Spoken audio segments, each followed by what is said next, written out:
Bonjour à tous et bienvenue pour cette deuxième partie de ce carnet de notes du mois de mai 2018. Aujourd'hui je vais m'attarder sur les résultats de nos joueurs dans les circuits futurs et ITF, des résultats bien plus réjouissants que ne le furent ceux du triste mois d'avril. Je vous détaille ça tout de suite.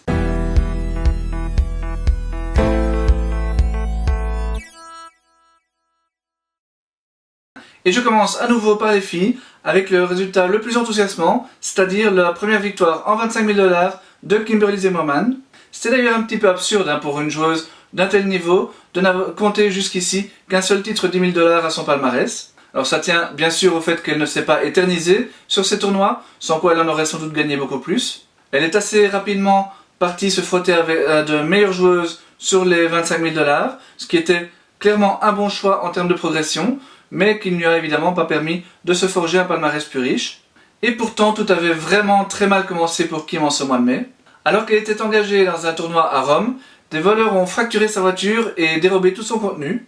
PC, GoPro, raquettes, vêtements et j'en passe, c'est environ 5 000 € que Kimberly a perdu dans l'aventure.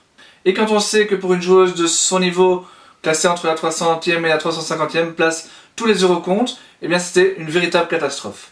Heureusement, elle a pu compter sur ses sponsors, Luxilon, Babolat et Nike pour ne pas les citer, qui lui ont rapidement fourni ce dont elle avait besoin pour pouvoir s'aligner le week-end suivant lors des interclubs en Allemagne. Elle a donc pu arriver à Caserta un peu soulagée et l'ambiance du tournoi l'a réellement aidée à oublier cette mésaventure. Même si elle a rencontré plusieurs joueuses locales, le public l'a vraiment soutenue et ça lui a permis de trouver la confiance et la solidité mentale dont elle avait besoin. Notamment lors de la finale, qu'elle a débuté assez lentement et assez crispée face à une adversaire qui elle était très agressive et en pleine réussite. Elle s'est donc rapidement retrouvée menée 6-1, 4-1, mais mentalement elle a réussi à s'accrocher et à attendre la baisse d'intensité de son adversaire pour finalement retourner la situation et s'imposer en 3-7. Voilà une victoire qui fait vraiment beaucoup de bien après un début de saison assez difficile pour Kim. Alors il y a différentes raisons pour ce début d'année assez moyen. Je l'ai déjà dit, notamment elle a eu pas mal de tirages assez compliqués. Et puis en règle générale, Kimberly est une fille qui a besoin de rythme pour bien jouer.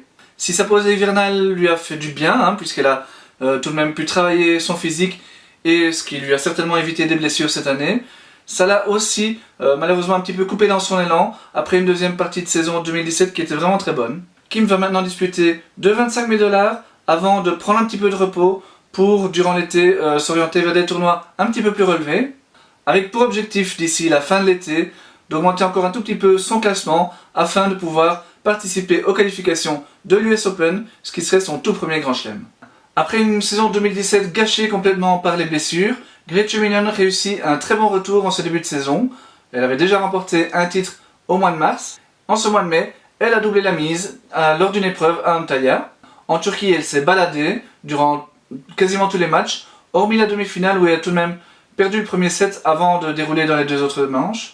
La semaine suivante, toujours à Antalya, Gretchen s'est de nouveau baladée jusqu'en demi-finale avant de s'incliner face à la future gagnante, non sans avoir tout de même servi pour le match lors du deuxième set. Alors la fatigue peut certainement en partie expliquer cette défaite, puisque Gretchen a tout de même aligné 9 tournois en 3 mois. Elle va sans doute encore disputer quelques 15 000 $ jusqu'à la moitié de l'été, mais son classement devrait ensuite lui permettre de disputer les 25 000 $, et nul doute qu'elle a déjà le niveau pour y briller. Kimberly Zimmerman n'a pas été la seule à réussir un très beau tournoi à Caserta. Marie Benoît y a également atteint les demi-finales, malgré un tableau vraiment très difficile. Après avoir sorti la deuxième tête de série d'entrée, elle a ensuite affronté l'ancienne 43e mondiale brésilienne Pereira au deuxième tour, puis c'est la néerlandaise Burger, qui fut elle 134e mondiale il y a peu, que Marie a terrassé en quart de finale. Elle était sans doute un tout petit peu fatiguée en arrivant en demi, mais ça n'enlève rien à ce très beau parcours. La semaine suivante, à Grado, qui est toujours à 25 000 $,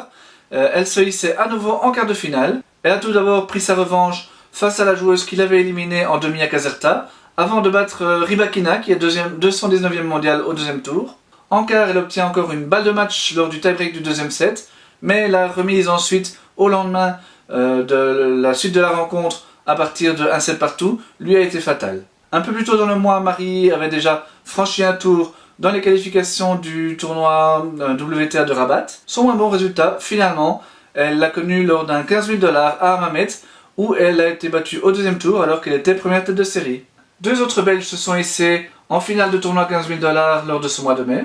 Helen Scholzen y est parvenue à Tibériade et c'est déjà sa 3e finale de la saison. Malheureusement, en finale, elle est tombée face à un sous-marin, la jeune britannique Emma Raducanu, qui n'a que 15 ans et qui a remporté sans perdre le moindre set, ce qui n'était que son 3e tournoi. Pour Tamarine Endler, c'est par abandon qu'elle s'est inclinée en finale à Oeiras, mais ça faisait tout de même du bien de l'avoir remporté 4 matchs d'affilée après un début de saison un peu mitigé, et pas de souci pour son abandon, puisqu'elle était déjà de retour la semaine suivante et qu'elle atteignait encore les demi-finales lors du 15 000 $ d'Amamet. Enfin, il faut encore noter le bon résultat de Justine Pisson à Antalya. Elle y a atteint son 2e quart de finale de la saison, à nouveau après être sortie des qualifications, et elle y a surtout signé au 2e tour son tout premier succès face à une top 500. En quart par contre, elle est tombée sur trop forte pour l'instant pour elle, en la personne de Gretchen Minen. Mais ça n'a pas empêché Justine, dès la semaine suivante et toujours à Antalya, de remporter à nouveau un match avant de ne s'incliner qu'en 3-7 face à la tête de série numéro 2.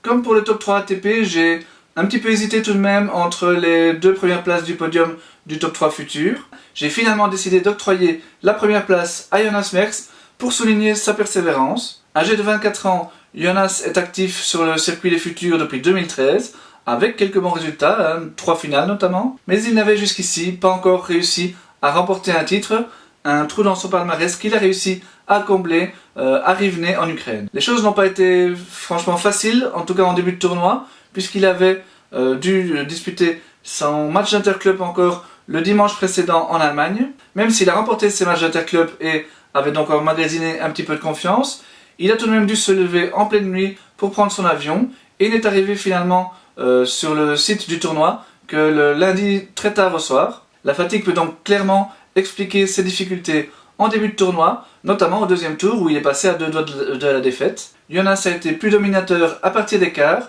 et la confiance aidant, il a pu boucler la fin de son tournoi sans perdre le moindre set.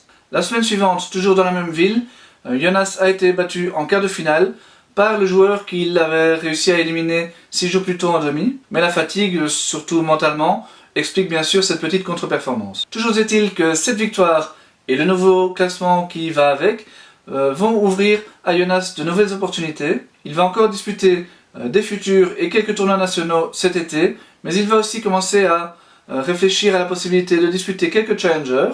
Mais dans un premier temps, sa concentration va surtout aller à ses examens, puisque en parallèle avec sa carrière, Jonas termine aussi des études en linguistique appliquée à la VUB. Et là aussi, ça mérite vraiment un grand coup de chapeau, car ils ne sont vraiment pas nombreux à avoir réussi à mener les deux de front. Le deuxième joueur de notre podium, c'est Zizou Bergs, et lui aussi a remporté un titre futur. Alors ce n'est pas le premier de la carrière de Zizou, puisqu'il s'était déjà imposé au mois de janvier à Antalya, mais ça reste une superbe performance pour un joueur qui dispute sa toute première saison sur le circuit pro. Cette fois, c'est à Wisła en Pologne qu'il s'est imposé. Alors certes, il n'a pas rencontré 2 joueurs de top 500, mais il a tout de même battu 2 têtes de série. Et surtout, il a remporté 3 de ses 5 matchs en 3 manches, dont 2 après avoir perdu le premier set, notamment en finale. La semaine suivante, toujours à Wisła, il a de nouveau atteint les demi-finales après encore 2 gros combats. Donc on peut clairement imaginer qu'il ne jouait peut-être pas son meilleur tennis lors de cette tournée en Pologne, mais en tout cas il a vraiment démontré des grosses qualités mentales. Franchement, à seulement 19 ans, il les a d'ailleurs fêtés seulement dimanche dernier,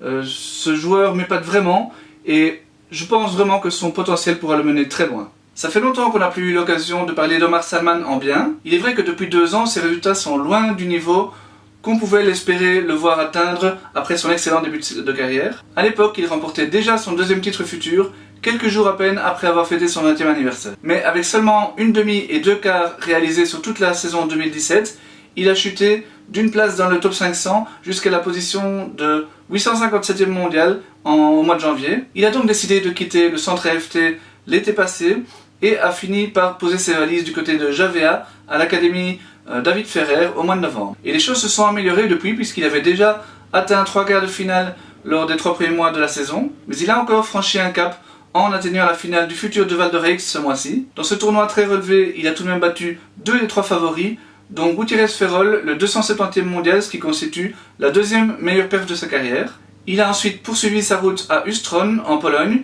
où il a encore atteint un quart de finale, avant de devoir abandonner face à la première tête de série. Très actif dans les qualifications de pas mal de tournois futurs depuis 3 mois surtout, Simon Beaupin a réussi à remporter son deuxième point ATP à Jablonec, après être sorti des qualifications et avoir remporté son premier tour. Même si ce parcours a été facilité par l'abandon de son adversaire, donc au premier tour, ça méritait tout de même une petite mention. Pour Maxime Powells, par contre, la série de 4 tournois qu'il a disputés à Djerba n'a vraiment pas été satisfaisante. Tête de série à chaque fois, il n'a pas réussi à atteindre le moindre quart de finale et n'a en fait remporté que 2 matchs face à des qualifiés. Il peut et doit clairement faire beaucoup mieux cet été.